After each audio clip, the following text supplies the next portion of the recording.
back to my channel Fundamentals of Mathematics. Today we will study number system for class 9th exercise 1.3 question number 10 का first second और third part हम करेंगे. Express the following in the form of P by Q. Here it is 0.6 bar. 0.6 bar means this number 6 has been repeating, that is it is 0.666 and so on. ये लगातार चलता जा रहा है, 666 repeat हो रहा है. सेकेंड नंबर के लिए 0.47777 बार केवल 7 के ऊपर है तो 7 रिपीट करेगा. It is 0.477777. और थर्ड नंबर बार तीनों के ऊपर है तो ये तीनों रिपीट करेंगे. 0.001001001 डैश लगाने का मतलब इनफाइनाइट, लगातार आते जा रहे हैं, ये रिपीट कर रहे हैं. And we have to express these numbers in the form of P by Q ताकि ये रेशनल फॉर्म बन सके, P by Q की फॉर्म बन सके. आइए स्टार्ट करते हैं. हम इसको लिखते हैं P by Q is equal to 0.6 bar, जो कि हमारा ओरिजिनल क्वेश्चन है. नंबर 1 इक्वेशन इसको ट्रीट कर लेते हैं. अब 0.6 बार हमें ध्यान क्या रखना है, यहां पर जितनी डिजिट्स रिपीट कर रही हैं 1 डिजिट रिपीट कर रही है तो हम उसको एक बार लिख लेंगे. 0.66 बार जितनी डिजिट्स रिपीट कर रही हैं, एक सिंगल डिजिट, हम उसको उतनी बार एक्स्ट्रा लिख लेंगे, बाकी को 6 बार लिख लेंगे, क्योंकि दोनों के दोनों एक्चुअली है सेम. कैसे सेम है? 6 बार का मतलब 6. एक 6 अगर हमने फ्री कर लिया बार से, उससे कोई फर्क नहीं पड़ेगा. अब हम इसको मान लेते हैं नंबर 2. जितनी डिजिट्स रिपीट कर रही हैं उतनी 0 लगाकर, यानी कि 1 के बाद 0 लगाकर 10 से मल्टीप्लाई करेंगे. Multiply by 10 we get 10 P by Q is equal to 10 से मल्टीप्लाई करने पर डेसिमल प्लेस राइट की तरफ शिफ्ट हो जाएगा, यहां पर आ जाएगा. And it will become 6.6 bar. Number 3. अब आप क्या करेंगे? थर्ड में से फर्स्ट को माइनस करेंगे. Third minus first we get 10 में से 1 गया, 10 P by Q minus 1 P by Q is equal to 6.6 bar minus 0.6 bar. And you will get 9 P by Q is equal to 6. आपको इसके बाद क्या मिलेगा? P by Q is equal to 6 by 9. 3 2 6, 3 3 9. तो आपको इस तरीके से मिलता है P by Q is equal to 2 by 3. ये आपका आंसर होगा. So we can say that 0.6 bar can be written in the form of 2 by 3. इसका आंसर 2 by 3 है.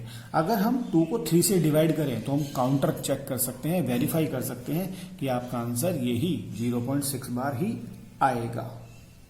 प्रोसीड करते हैं सेकंड पार्ट की तरफ. यहां पर कितनी डिजिट्स रिपीट कर रही हैं? केवल सिंगल 7 बार.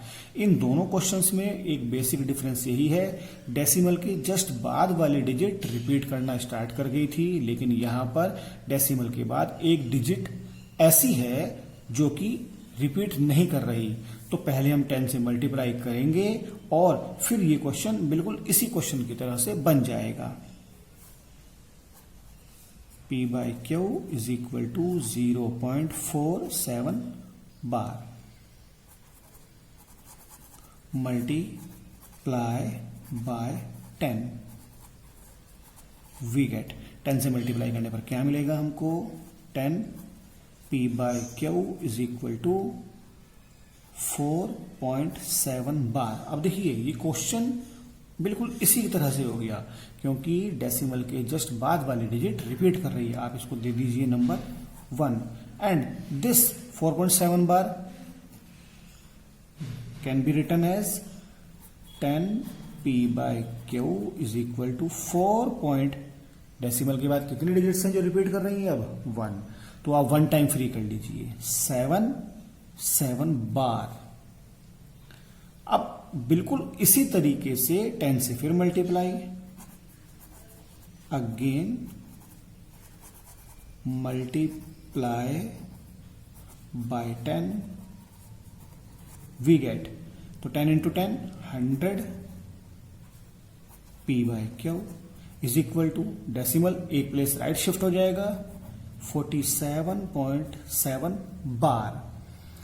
हमारा ऐसा करने का केवल एक ही मकसद होता है, डेसिमल के बाद वाली डिजिट जो रिपीट कर रही हैं जब हम माइनस करेंगे तो दोनों के दोनों कट जाएंगे, कैंसिल हो जाएंगे, 47 में से 4 माइनस हो जाएगा। लेकिन अगर हम फर्स्ट इक्वेशन में से ओरिजिनल क्वेश्चन को माइनस करें तो डेसिमल के बाद वाले पार्ट इक्वल नहीं है, जिस वजह से वो सब्ट्रैक्ट होकर सिंपल कोई नंबर नहीं दे पाएंगे। लेकिन जब डेसिमल के बाद वाला पार्ट हमने इक्वल कर दिया तो सब्ट्रैक्शन के दौरान 0.7 बार दोनों के दोनों एक दूसरे से सब्ट्रैक्ट होकर यहां पर 0 आ जाएगा और 47 में से 4 माइनस होकर 43 आ जाएगा। ये सिंप्लीफाइड फॉर्म बन जाएगी हमारी। माइनस कर लेते हैं अब number 2, second minus 1, 100p/q minus 10p/q is equal to 47.7 bar minus 4.7 bar. इधर बच गया आपका 90p/q is equal to, decimal के बाद वाला पार्ट तो वैसे ही सब्ट्रैक्ट हो गया, 47 में से 4 गए 43, तो आपको मिलता है p/q is equal to 43/90 and that will be your answer. Proceed करते हैं थर्ड पार्ट की तरफ। p/q इज इक्वल टू 0.001, तीनों रिपीट कर रहे हैं, यहां पर देखिए तीनों रिपीट कर रहे हैं, लेकिन जो रिपीटिशन वाली डिजिट्स हैं वो एग्जैक्टली डेसिमल के बाद स्टार्ट होती हैं। तो हमें सेकंड क्वेश्चन की तरह से 2 बार मल्टीप्लाई नहीं करना पड़ेगा, सिंगल टाइम मल्टीप्लाई करेंगे। कितनी डिजिट रिपीट करी थी 1, तो हमने मल्टीप्लाई किया 10 से। कितने डिजिट रिपीट कर रही हैं 1 2 3, 3, तो अब की बार मल्टीप्लाई करेंगे हम 1000 के साथ। पहले 1 टाइम फ्री तो कर लें। This can be written as p/q is equal to 0.001 बार, क्योंकि मल्टीप्लाई करने पर अब डेसिमल यहां शिफ्ट हो जाएगा। Multiply by 1000 we get 1000 p/q is equal to, इसको बोल देते हैं नंबर 1, और इधर डेसिमल जब इधर आ गया तो 001 लिखने की जरूरत नहीं है, सिंपली लिखेंगे 1, ये बन जाएगा 1.001 बार। It is number 2। अब क्या करेंगे, सेकंड में से फर्स्ट को माइनस करेंगे, वी गेट, हमारे पास सेकंड इक्वेशन है 1000 p/q minus p/q is equal to, इधर 1.001 बार माइनस 0.001 बार, आपको मिलता है 999 p/q is equal to, decimal के बाद वाले पार्ट दोनों के दोनों सेम है, इक्वल है, सब्ट्रैक्ट हो गए 1, तो आपको मिलेगा p/q इज इक्वल टू 1/999, ये आपका आंसर होगा। उम्मीद करता हूं ये आपको समझ जरूर आया होगा। किसी भी तरह की दिक्कत के लिए, कमेंट के लिए कोई क्वेश्चन है, आप मुझे कमेंट करके बता सकते हैं, पूछ सकते हैं। तो फर्स्ट क्वेश्चन आपका 0.6 bar can be written like this, it is 2/3। Second question 0.47 bar, it can be written like this, 43/90। और लास्ट वाला 0.001 bar can be written like this. P by Q is equal to 1/999. Thank you.